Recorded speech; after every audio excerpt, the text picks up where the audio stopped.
Welcome to the Open Door Update. My name is Renee Pettinger, and it is my pleasure to tell you a little bit about the Open Door. While last year has brought us a lot of challenges to our community, it has also brought many victories. And those victories are seen in the new faces that have come to the Open Door. New volunteers who joined us during the quarantine, sometimes daily, to help make sure our hungry neighbors were fed. And then again, right after the flood, we were asked to organize 500 more meals every day for 44 days straight for the flood survivors living in the local hotels. 2020 also brought us new partnerships, like Chef Andrea at Dow Diamond. When our refrigerators were maxed to capacity after the stay home, stay safe order went into effect, Chef Andrea opened her refrigerators to us, and she faithfully met the truck at 6 a.m. each week for our milk deliveries. It has been an incredible year to watch our community pull together and serve one another. The Open Door also saw new needs this year. Our outreach program, launched just in 2019, saw a 73% increase in the cases in just 1 year. Households teetering on the edge, men and women were experiencing loss and uncertainty in new ways. But even in those dark valleys, it has been a privilege to walk with each person, to point to hope and to share hope. This past year, Open Door was uniquely positioned, I would say providentially positioned, to meet some unique needs.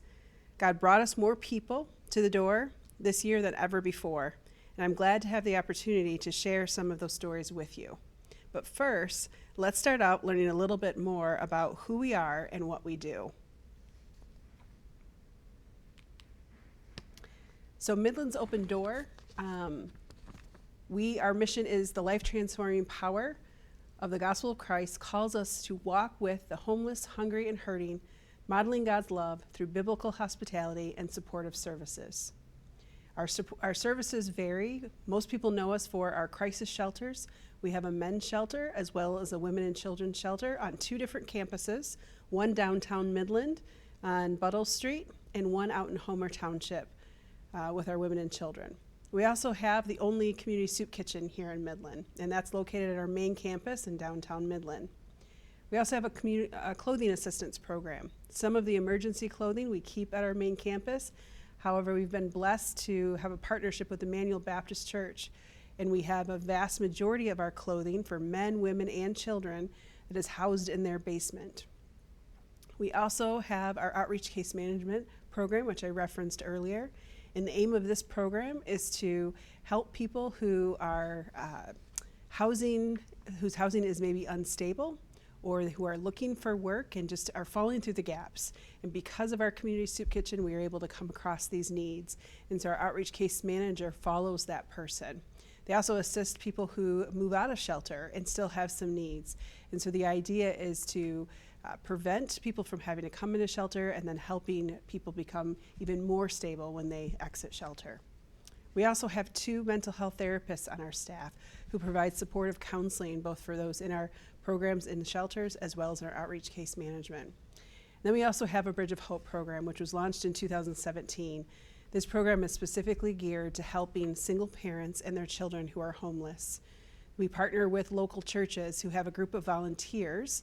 We provide a case manager, and together those families and those volunteers become a neighborhood, really for 2 years, so that families moved into housing. There's a housing stipend that comes with that, but as the family grows and becomes more stable, that stipend lessens, and we've seen just some incredible progress for families. We've had about 4 families graduate and 2 more that are up to graduate next. I'd like to spend a little bit more time talking about our crisis shelters. We have 2 shelters. Our men's shelter at 412 West Buttle Street. We have 19 beds there. We can take up to 23 men. That usually means we have men on couches and cots. And then our women and children shelter, we have 18 beds, and we can take up to 22 women and children out there. On average, we provide shelter for 110 women and children each year and about 160 men each year. Overwhelmingly, the greatest need that we have is for women and children. This last year in 2020 was probably the first year in 5 years where we did not have to turn people away because of numbers. Thankfully, there was some great programs in the community about eviction diversion that allowed people with some financial supports to be able to stay housed during the quarantine. However, historically, we need more space for women and children. Our crisis shelters, you can see some of those numbers on the screen for you. On average, we serve about 270 people each year. Our average days in shelter for men, it's about 30 to 40 days. For women, a little bit higher.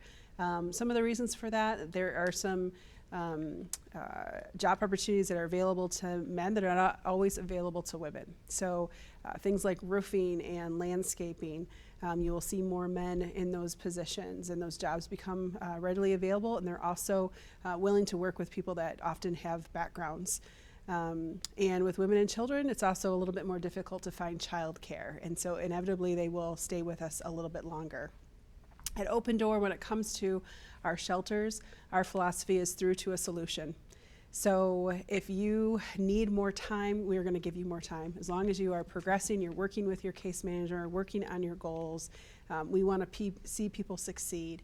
And so we actually do not have a time limit on how long you can stay in shelter, as long as you are making those progress steps. Our community soup kitchen is probably where we saw the biggest impact in 2020. So we increased our meal demand by 48%, and that really was a result of the quarantine and the flood. So right away, when the stay home, stay safe order went into place, that meant restaurants were shutting down. It meant that they had refrigerators and freezers full of food. And so they were generously dropping those things off to our facilities, but we're actually a pretty small soup kitchen. And so that meant we were maxed out right away. And so as I referenced earlier, this is where the community really came together and assisted. We had churches, we had Chef Andrea at Dow Diamond who said, how can we help? And we were able to process a lot of food, store it, make sure other people in our community, as well as other communities that had needs, were well cared for. So just as an example, the first 48 hours of when the stay at home, stay safe order went into play, we saw almost 5,000 pounds of food come in 48 hours. Open Door takes in about 2,000 a week over the course of 7 days. So 5,000 pounds in 48 hours was a lot. So what we did is we called a lot of the area churches, housing complexes, that we knew that there was people that had needs there. And the people on the other end got to work and contacted those that they knew. And we, in a matter of 3 hours, created a food giveaway and had people coming and taking food all throughout the community. And it was just incredible to watch how quickly that came together, and really a great testimony of our community. On this next slide here, you're going to see some of the meal numbers. And so especially in that second quarter, when you had both the quarantine and then the flood happening, you see a huge jump in food coming in, as well as the meal totals. So right when the flood happened, and during the flood, Open Door actually had to evacuate both of the shelters, and we ended up over at Emmanuel Baptist Church for 3 days, because we were also without power during that time.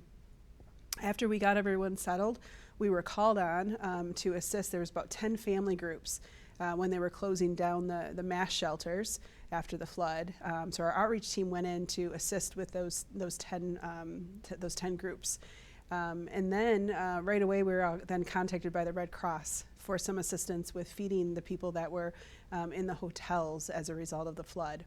And so for 44 days, Open Door provided both breakfast and lunch, all before 7 a.m. Those meals went out the door to provide food for the victims of the flood who were in the hotels.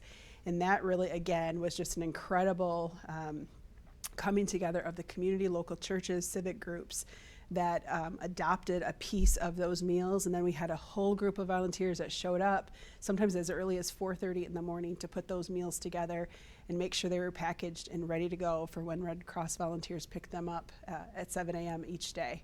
And then, of course, we still had to feed everyone in our shelters and in the soup kitchen as well. So could not have done it without the support of our Midland community. We also got a chance this last year to do some pretty incredible things just to, again, support the community. We had a massive clothing distribution day in June to assist people who had lost things in the flood. We were able to do that outside so that we were still able to keep people safe as we were still obviously in the middle of the pandemic. And that brings me to a little bit about our clothing ministry. This area of Open Door has really grown. So obviously if you house people, you have to feed people, but often people come in and they don't have anything to wear. They might only have what they have on. And so it's an opportunity for us to serve. It's also an opportunity for the community to serve. And during the quarantine, everyone kind of cleaned out their closets and brought things to us. It allowed us some time, though, to organize and to make sure people had what they needed. So back in at the end of 2019, we moved our clothing ministry over to Emmanuel Baptist Church. They gave us a lot of space in their basement. We had groups from the community, from businesses like Dow that came in and helped build some racks to put the clothing on, just a lot of creative ways to put that together.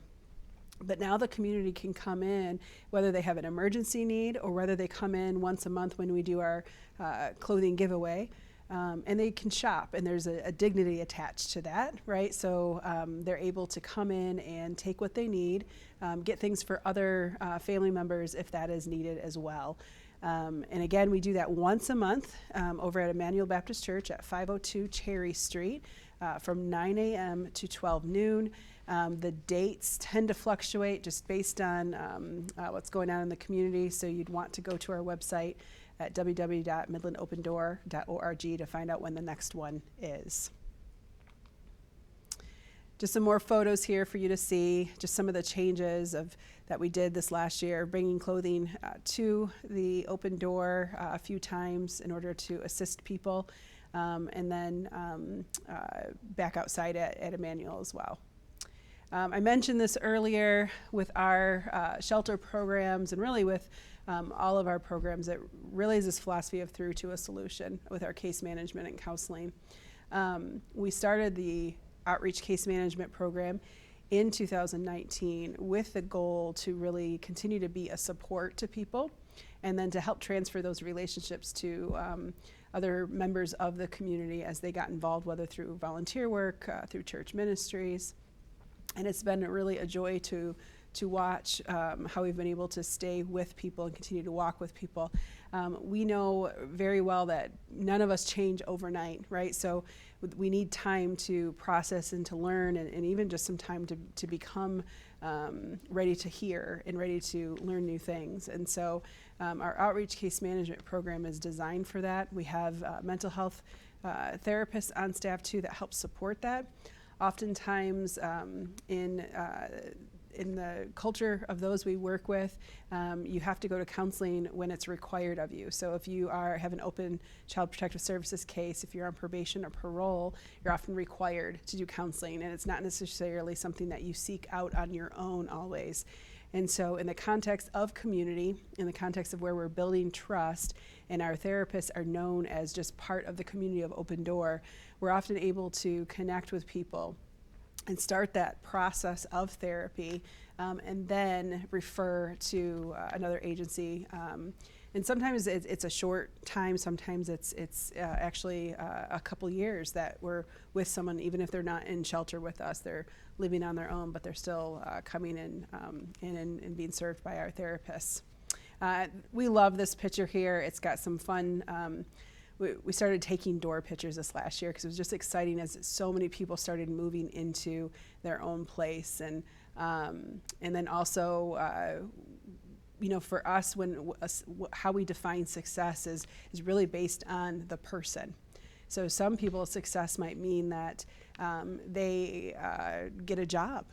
So the gentleman in the middle of this picture here had to actually change careers due to some medical reasons. He could no longer be a truck driver, something that he had done for a lot of years. And so he had to find something different. And so we took this picture on his first day of his new job, and he's just done a great job at that transition. And so that was a huge success for him. For other people, success might be reconciliation of a relationship. It might not make the most sense for them to be seeking their own independent housing. They might just need some help reconciling with some family of where they lived. And so those are just some other unique ways where the Open Door is able to assist. So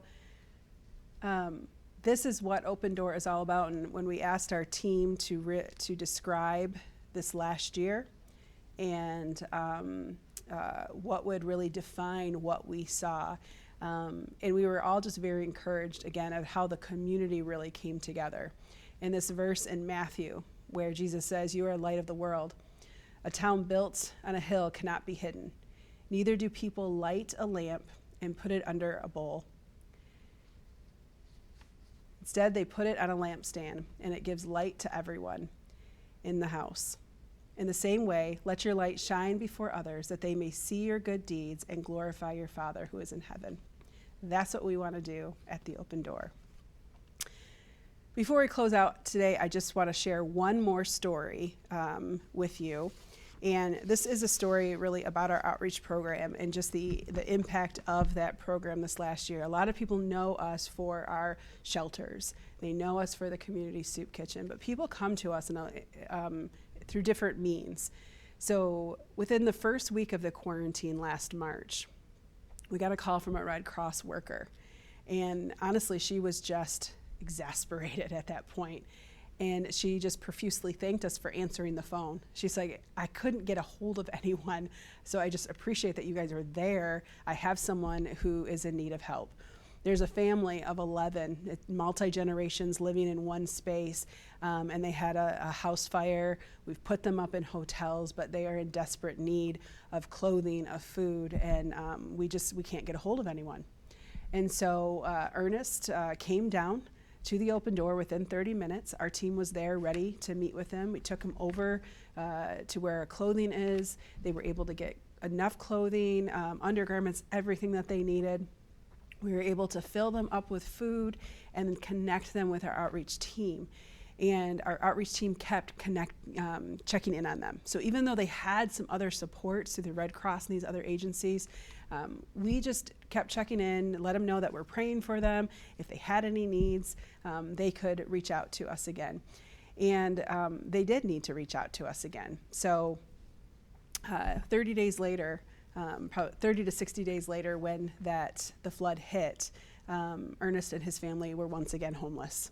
So they had moved into a rental within that time, and then they too were hit by the flood. And so this time, as wild as it was, because we didn't advertise to anyone where we were when we had to evacuate the shelter so quickly, Ernest and his family showed up at Emmanuel Baptist Church where we were during the flood and met with our team, definitely shed some tears with the team and shared some of their struggles, and something that it might seem so simple, but it was just a picture of God's grace. Is they were walking through the clothing portion and needed something very unique for one of the family members that I think all of us on the team were like, yeah, I don't think you're going to find that here, but there it was, right? Something that is not donated very often, and it was just this thing that family needed.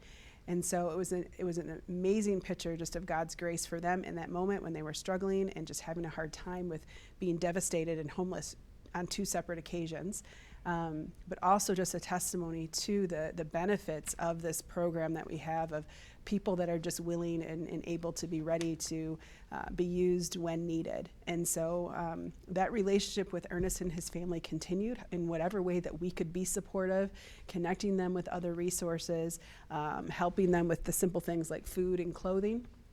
but also just continuing to be that sounding board when some of the other programs that became available, and he just wanted someone else to tell him how it worked. And there was this trust, right, with the Open Door team, because we had helped in different ways before. So Ernest and his family had never eaten in the soup kitchen. They had never come into shelter with us, and yet our team was able to minister them in some very unique ways.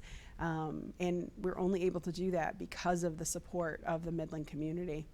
And so I want to thank you on behalf of the Open Door for how you have supported us for so many years, how you have made sure that hungry neighbors are fed, how you've made sure that our homeless are not only housed but also well cared for, that they have someone to listen to them, to just sit with them and to pray with them. And that you donate, right? You donate food and clothing and all of the things that it takes to make sure that someone is cared for. And so again, we can't do that without the support from our community. So thank you for that. If you are looking for ways to get involved, whether it is you want to volunteer, you want to tour, you want to come and find out a little bit more on about the Open Door. Probably the best way to do that is if you are on Facebook or Instagram to log in there and to like us, follow our pages. We love to update just the different things that are going on, different ways you can get involved. You can also give us a call, set up a tour. We are still doing tours during the quarantine. We're just doing them a little differently, but we'd love to show you a little bit more about the inside of Open Door and how we do the work that we do, the work that you support. So please give us a call at 989-835-2291. Thank you so much for your time today. Thank you again for supporting the Open Door, especially during this last year. It's been a blessing.